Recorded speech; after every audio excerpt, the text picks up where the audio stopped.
दिलवा के में का कसूर बात हो,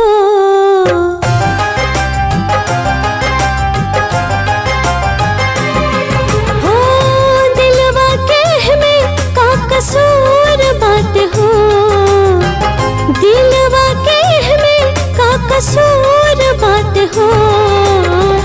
मिले खातिर तुमसे मजबूर बात हो, मिले खातिर तुमसे मजबूर बात हो।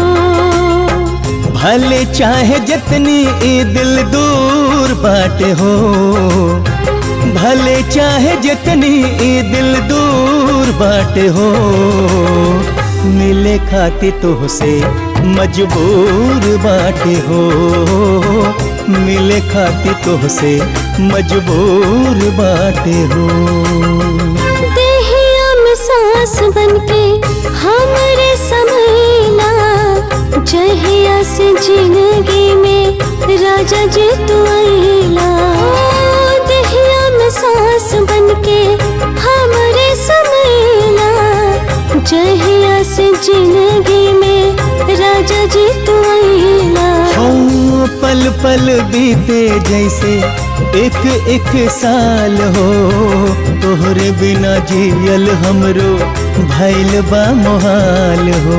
कुदरत के जवन भी हो,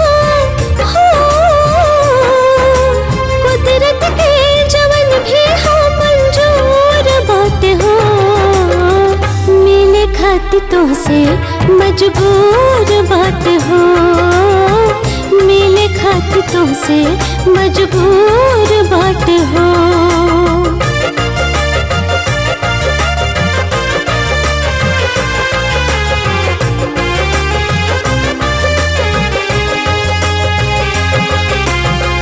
आई के सपनवा में हमके जगावे लो, अखियां से रतिया में लोरवा बहावे लो। आई के सपनवा में हमके जगावे लो, अखियां से रतिया में लोरवा बहावे लो।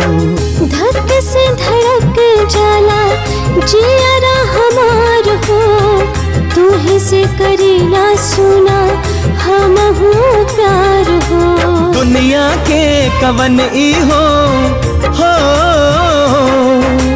दुनिया के कवन ई हा दस्तूर बाटे हो,